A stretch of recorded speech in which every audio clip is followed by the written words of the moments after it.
ನಮ್ಮಂತ ಮಧ್ಯಪ್ರಿಯರಿಗೆ ಏನಕ್ಕೆ ಸರ್ ಈ ಥರ ಮಾಡ್ತಾರೆ ಮೋಸ ಅಂತ ನಂಗೆ ಗೊತ್ತಿಲ್ಲ ಸರ್. ರೇಷನ್ ಫ್ರೀ ಅಂದ್ರೆ ಅಕ್ಕಿ ಇಲ್ಲಿ ಕ್ವಾರ್ಟರ್ ಮೇಲೆ ಎಣ್ಣೆ ದಾಸಿ ಮಾಡಿಬಿಟ್ಟು ಅಕ್ಕಿ ದುಡ್ಡು ಕೊಡ್ತಾರೆ. ಅದು ಫ್ರೀ ಅವ್ರು ಡಿ ಕೆ ಶಿವಕುಮಾರ್ ಆಗಲಿ ಸಿದ್ದರಾಮಯ್ಯ ಆಗಲಿ ಮನೆಯಿಂದ ತಂದು ಯಾರಿಗೂ ಫ್ರೀ ಕೊಡ್ತಾ ಇಲ್ಲ. ಹೆಣ್ಮಕ್ಳು ಕೊಟ್ಟರು, ಗಂಡು ಮಕ್ಕಳು ನಾವೇನು ಮಾಡಿಲ್ವಾ? ನಾವು ದುಡಿದ್ರೆ ತಾನೇ ಹೆಣ್ಮಕ್ಳು ಮನೆ ಚೆನ್ನಾಗಿರೋದಕ್ಕೆ ಸಾಧ್ಯ.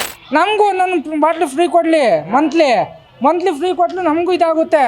ನಮ್ಮ ದುಡ್ಡನ್ನ ಅವ್ರು ಹಿಡ್ಕೊಂಡು ಅವ್ರು ಅದನ್ನ ಸ್ವಲ್ಪ ಟ್ಯಾಕ್ಸ್ ಎಲ್ಲ ಇದು ಮಾಡ್ಕೊಂಡು ಅದನ್ನ ಫ್ರೀಯಾಗಿ ಕೊಡ್ತಾ ಇದಾರೆ ಹೆಣ್ಮಕ್ಳಿಗೆ.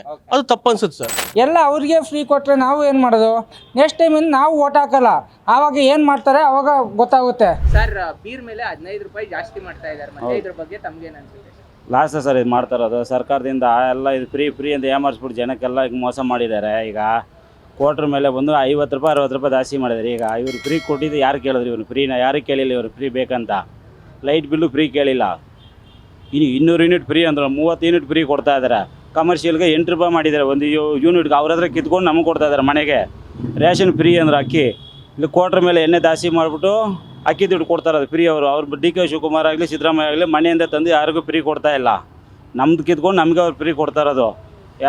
ಅವ್ರ ಮನೆಯಿಂದ ತಂದು ಯಾರಿಗೂ ಫ್ರೀ ಕೊಡ್ತಾ ಇಲ್ಲ. ನಮ್ಮ ದುಡ್ಡು ತೆಗೆದು ನಮಗೆ ಕೊಡ್ತಾ ಇದ್ದಾರೆ. ಈ ಸರ್ಕಾರ ಹುಲಿಯೆಲ್ಲ ಹೋಗುತ್ತೆ ಸರ್. ಅಂದ್ರೆ ಏನಂದ್ರೆ ಅಕ್ಕಿ ಇದೆಲ್ಲ ಫ್ರೀಯಾಗಿ ಕೊಡ್ತಾರೆ, ಮತ್ತೆ ಬಸ್ಸು ಎಲ್ಲ ಫ್ರೀ ಮಾಡಿದ್ದಾರೆ. ಮತ್ತೆ ಅದು ಬಿಟ್ರೆ ಏನಂದ್ರೆ ಎಕ್ಸಾಂಪಲ್ಲು ಗೃಹಲಕ್ಷ್ಮಿ ಕೂಡ ಕೊಡ್ತಾ ಇದ್ದಾರೆ. ನಮ್ಮಂತ ಮಧ್ಯಪ್ರಿಯರಿಗೆ ಏನಕ್ಕೆ ಸರ್ ಈ ಥರ ಮಾಡ್ತಾರೆ ಮೋಸ ಅಂತ ನಂಗೆ ಗೊತ್ತಿಲ್ಲ ಸರ್. ಖಂಡಿತವಾಗ್ಲೂ ಏನಂದ್ರೆ ಅದು ತಪ್ಪು ಅಂತ ಅನ್ಸುತ್ತೆ. ಫಸ್ಟ್ ಸರ್ಕಾರ ಎಚ್ಚರಿಸ್ಕೊಬೇಕಷ್ಟೇ ಇದರಲ್ಲಿ. ನಿಮ್ಗೆ ಏನೇನು ಬೇಕು ಅಂತ ಅನ್ಸುತ್ತೆ ಸರ್? ಏನಾದರೂ ಸರ್ಕಾರ ಸರ್ ನಮ್ಗೆ ಏನು ಬೇಕು ಅಂದ್ರೆ ಏನಂದ್ರೆ ಸರ್ ಎಕ್ಸಾಂಪಲ್ಲು ಮಧ್ಯಪ್ರಿಯರಿಗೆ ಏನಂದ್ರೆ ನಾವು ಮಧ್ಯಪ್ರಿಯರ್ ಅಂತ ಅಂದ್ರೆ ಎಕ್ಸಾಂಪಲ್ ನಾವು ಕುಡುಕರು ಅಂತ ಅಲ್ಲ. ಬಟ್ ಅಂದ್ರೆ ಮಧ್ಯಪ್ರಿಯರಿಗೆ ಏನಂದ್ರೆ ಎಕ್ಸಾಂಪಲ್ ಸ್ವಲ್ಪ ರೇಟ್ ಕಮ್ಮಿ ಮಾಡಬೇಕು. ನಮ್ಮ ದುಡ್ಡನ್ನ ಅವ್ರು ಹಿಡ್ಕೊಂಡು ಅವ್ರು ಅದನ್ನ ಸ್ವಲ್ಪ ಟ್ಯಾಕ್ಸ್ ಎಲ್ಲ ಇದು ಮಾಡ್ಕೊಂಡು ಅದನ್ನ ಫ್ರೀಯಾಗಿ ಕೊಡ್ತಾ ಇದಾರೆ ಹೆಣ್ಮಕ್ಳಿಗೆ. ಅದು ತಪ್ಪು ಅನ್ಸುತ್ತೆ ಸರ್ ನನ್ನ ಪ್ರಕಾರವಾಗಿ. ಓಕೆ ಸರ್ ತಮ್ಗೇನು ಅನ್ಸುತ್ತೆ ಸರ್? ಸರ್ ಏನೂ ಇಲ್ಲ. ಇವಾಗ ಡ್ರಿಂಕ್ಸ್ ಎಲ್ಲ ರೇಟ್ ಜಾಸ್ತಿ ಮಾಡ್ತಾ ಇದ್ದಾರೆ. ಇವಾಗ ಎಲ್ಲರಿಗೂ ಗೊತ್ತು.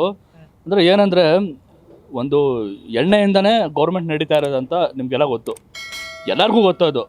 ಟ್ಯಾಕ್ಸ್ ಕಟ್ತಾ ಇರೋದು ಆಲ್ಮೋಸ್ಟು ಒಂದು ಡ್ರಿಂಕ್ಸಿಂದ ಇನ್ನೊಂದು ಫ್ಯೂಯಲಿಂದ ಎಲ್ಲರಿಗೂ ಗೊತ್ತು. ಅದು ಹೆಚ್ಚಿಗೆ ಮಾಡ್ಕೊಂಡು ಹೋದರೆ ಸರ್ ನಾವು ಹೆಂಡತಿ ಮಕ್ಕಳೆಲ್ಲ ನೋಡಬೇಕು.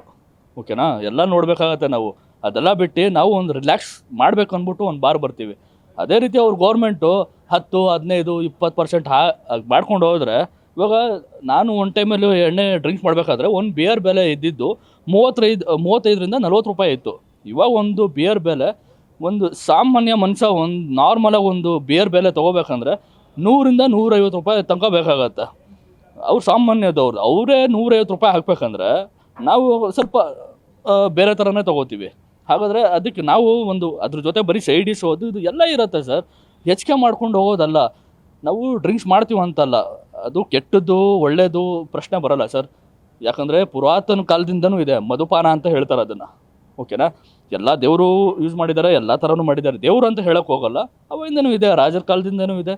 ಇದಕ್ಕೆ ಕೆಟ್ಟದ್ದು ಒಳ್ಳೆಯದು ಅಂತ ಏನೂ ಇಲ್ಲ ಸರ್. ಅದನ್ನು ಬಿಟ್ಟು ಇವಾಗ ನಾನು ಹೇಳ್ದಂಗೆ ಟ್ಯಾಕ್ಸು ಆಲ್ಮೋಸ್ಟು ಕಟ್ತಾ ಇರೋದೇ ನಾವು ಇದರಿಂದ ಪ್ಲಸ್ಸು ಫ್ಯೂಯಲಿಂದ, 2ರಿಂದನೇ ಜಾಸ್ತಿ ಟ್ಯಾಕ್ಸ್ ಹೋಗ್ತಾ ಇರೋದು ಗೌರ್ಮೆಂಟಿಂದ. ಸ್ವಲ್ಪ ಕಮ್ಮಿ ಮಾಡಬೇಕು ಸರ್. ನಾವು ಎಲ್ಲಿಂದ ನಾವು ದುಡಿಯೋದೇ ಅಲ್ವಾ? ದುಡ್ಕೊಂಡು ಸಾಯಂಕಾಲದ ಹೊತ್ತು ಬರ್ತೀವಿ, ಸ್ವಲ್ಪ ರಿಲ್ಯಾಕ್ಸ್ ಆಗಿಬಿಟ್ಟು ಹೋಗೋಣ ಮನೆಗೆ ಅಂತ ಇರ್ತೀವಿ. ಇದು ತಪ್ಪು ಸರ್, ದಯವಿಟ್ಟು ತಪ್ಪಿದು. ಸ್ವಲ್ಪ ಕಮ್ಮಿ ಮಾಡಬೇಕು. ಗೌರ್ಮೆಂಟ್ಗೆ ಇದು ಹೇಳೋದು ಅದೊಂದೇ. ಇವಾಗ ಎಲ್ಲ ನಡೀತಾ ಇದೆ ಗೌರ್ಮೆಂಟಲ್ಲಿ, ಎಲ್ಲ ಥರನೂ ಮಾಡ್ತಾರೆ. ಇವಾಗ ಹೆಣ್ಮಕ್ಳು ಕೊಟ್ಟರು, ಗಂಡು ಮಕ್ಕಳು ನಾವೇನು ಮಾಡಿಲ್ವಾ?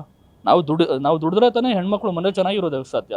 ಕೈಲಾಸಮ್ ಅವರು ಗೊತ್ತಿರಬೇಕು. ಅವರು ಟಿ ಪಿ ಕೈಲಾಸಮ್ ಅವರು ಅವಾಗಿಂದ ಇದ್ದಾರೆ. ಅವರು ಡ್ರಿಂಕ್ಸ್ ಮಾಡಿಕೊಂಡು ಅವರು ಕತೆ ಬರೀದು. ಇವಾಗ ಫಿಲಮ್ ಇಂಡಸ್ಟ್ರಿ ಇಷ್ಟೊಂದೆಲ್ಲ ಬೆಳೆಯೋದಕ್ಕೆ ಕಾರಣ ಟಿ ಪಿ ಕೈಲಾಸಮ್ ಅವರು. ಡ್ರಿಂಕ್ಸ್ ಮಾಡ್ಕೊಂಡು ಸಿಗರೇಟ್ ಮಾಡಿಕೊಂಡು ಅವರು ಒಂದು ಕಥೆನ ಒಂದು ನಾಟಕನ ಬರೆಯೋರು ಅವರು. ಓಕೆನಾ? ಇವಾಗಲೂ ಇದೆ ಅದು. ಇವಾಗ ಈ ಚಾನಲ್ ಆಗಲಿ ಈ ಥರ ಎಲ್ಲ ಸ್ಟಾರ್ಟ್ ಆಗಿದೆ ಅವರಿಂದ, ಟಿ ಪಿ ಕೈಲಾಸಮ್ ಅವರಿಂದ. ಅಣ್ಣವರೇ ಹೇಳಿದ್ದಾರೆ, ಟಿ ಪಿ ಕೈಲಾಸಮ್ ಕಂಡ ನಮಗೆ ಕೈಲಾಸ ಯಾಕೆ ಬೇಕು ಅಂತ. ಆ ಥರ ಎಲ್ಲ ಇದೆ. ಮಾತಾಡೋದು ತುಂಬ ಇದೆ. ಏನಂದರೆ ಗೌರ್ಮೆಂಟನ್ನು ಕೇಳ್ಕೊಳ್ಳೋದು ಏನಂದರೆ ಸ್ವಲ್ಪ ರೇಟ್ ಕಮ್ಮಿ ಮಾಡಿ ಅಷ್ಟೇ ನಾವು ಕೇಳ್ಕೊಳ್ಳೋದು. ನಾವು ಕುಡಿತೀವಿ, ಎಲ್ಲ ಮಾಡ್ತೀವಿ, ಅದೇ ರೀತಿ ನಾವು ನೋಡ್ಕೋತೀವಿ. ಇವಾಗ ನಾವು ಟ್ಯಾಕ್ಸ್ ಕಟ್ತಲ್ವ, ಹಾಗಾದರೆ ನಾವು ದುಡಿತೀವಿ, ಎಲ್ಲ ಮಾಡ್ತೀವಿ, ಮನೆಯನ್ನು ನೋಡಬೇಕು, ಇದು ನೋಡ್ಕೋಬೇಕು, ಎಲ್ಲ ಥರ ಮಾಡಬೇಕು. ದಯವಿಟ್ಟು ಸ್ವಲ್ಪ ಕಮ್ಮಿ ಮಾಡಿ ಅಷ್ಟೇ. ಬಿಯರ್ಗೆ ಕುಡಿಯೋದು ಬಂದರೂ ನಮಗೆ ಇನ್ನೂ ಇಲ್ಲ. ನಾವು ದುಡಿಯೋದು ಡೈಲಿ 500 ರೂಪಾಯಿ. 500 ರೂಪಾಯಲ್ಲಿ ಡೈಲಿ 300-400 ರೂಪಾಯಿ ಅಲ್ಲಿ ಹೋಯ್ತದೆ. ನಾವು ಎಲ್ಲಿಂದ ಇವಾಗ ಸಂಪಾದನೆ ಮಾಡೋದು? ಲೇಡೀಸ್ಗೆ ಅಂದರೆ ಇದು ಬಸ್ ಫ್ರೀ ಕೊಟ್ಟವ್ರೆ, ಮಂತ್ಲಿ 2000 ಕೊಟ್ಟವ್ರೆ, ಎಲ್ಲ ಇದು ಮಾಡವ್ರೆ. ನಾವು ಏನು ಮಾಡಬೇಕು? ನಮಗೂ ನಾವು ಓಟ್ ಹಾಕಲ್ವಾ? ನಾವು ಎಲ್ಲಿ ಹೋಗೋದು ಬೇಡವಾ? ಎಲ್ಲಿ ತಿರ್ಗಾಡಬೇಡವಾ? ಹಾಂ, ಎಲ್ಲ ಅವ್ರಿಗೆ ಫ್ರೀ ಕೊಟ್ಟರೆ ನಾವು ಏನು ಮಾಡೋದು? ನೆಕ್ಸ್ಟ್ ಟೈಮಿಂದ ನಾವು ಓಟ್ ಹಾಕಲ್ಲ. ಆವಾಗ ಏನು ಮಾಡ್ತಾರೆ ಅವಾಗ ಗೊತ್ತಾಗುತ್ತೆ. ಹಾಂ, ನಿಮ್ಗೇನ್ ಕೊಡ್ಬೇಕು ಸರ್? ನಮಗೂ ಏನಿಲ್ಲ ಸರ್, ನಮಗೂ ಅವ್ರು ಕೊಟ್ಟಂಗೆ ನಮಗೂ ಒಂಥರ ರಿಕ್ವೆಸ್ಟು. ಇವಾಗ ಎಣ್ಣೆ ರೇಟ್ ಜಾಸ್ತಿ ಮಾಡೈತೆ, ಎಣ್ಣೆ ರೇಟ್ ಕಡಿಮೆ ಮಾಡಲಿ ಬೇಕಾದ್ರೆ, ಅದರಲ್ಲಿ ನಾವು ಮಾತಾಡ್ತೀವಿ. ಹಾಂ, ಬರೀ ನಾವು ಎಣ್ಣೆಲಿ ಪುನಃ ಜಾಸ್ತಿ ರೇಟ್ ಮಾಡಿದ್ರೆ ಡೈಲಿ ದುಡಿಯೋದು 500 ರೂಪಾಯಿ. 500 ರೂಪಾಯಲ್ಲಿ ಸಂಬಳ ಜಾಸ್ತಿ ಮಾಡಲ್ಲ. ಇವಾಗ ಅದರಲ್ಲೂ ನಮ್ಗೆ ಇದು ಹೋಗುತ್ತೆ. ಇವಾಗ ಯಾವುದಂದ್ರೆ ಇದರಲ್ಲೂ ಹೋಗುತ್ತೆ, ಯಾವುದು ಪೆಟ್ರೋಲು ಹೋಗುತ್ತೆ ಮತ್ತು ಡೀಸೆಲ್ಲು ಹೋಗುತ್ತೆ. ನಾವು ದುಡಿಯೋದು ಆಟೋ ಅದು ಇದು ಏನೋ ಒಂದು ಇದು ಮಾಡ್ಕೊಳ್ತೀವಿ. ನಾವು ಡೈಲಿ ಇದನ್ನೇ ಇದು ಮಾಡಿದರೆ ನಾವು ಹೆಂಗೆ ಇದು ಮಾಡಬೇಕು? ಬರೀ ಲೇಡೀಸ್ಗೆ ಇದು ಮಾಡಿದರೆ ನಾವು ಓಟ್ ಹಾಕಲ್ವಾ? ಹಾಂ, ಓಟ್ ಹಾಕಿದರೆ ಇಲ್ಲ ನಾವು ನೆಕ್ಸ್ಟ್ ಟೈಮಿಂದ ಓಟ್ ಬೇಡ, ಜೆಂಟ್ಸ್ ಓಟ್ ಬೇಡ, ಲೇಡೀಸೇ ಬರೀ ಓಟ್ ಕೊಡಲಿ. ಹಾಂ, ಅರ್ಥ ಆಯ್ತಾ? ಹಾಗಾದ್ರೆ ನಿಮ್ಗೇನ್ ಕೊಡ್ಬೇಕು ಸರ್? ನಮಗೂ ಒಂದೊಂದು ಬಾಟ್ಲಿ ಫ್ರೀ ಕೊಡಲಿ, ಮಂತ್ಲಿ ಫ್ರೀ ಕೊಟ್ಟಲು ನಮಗೂ ಇದಾಗುತ್ತೆ. Sweet plus Karnataka.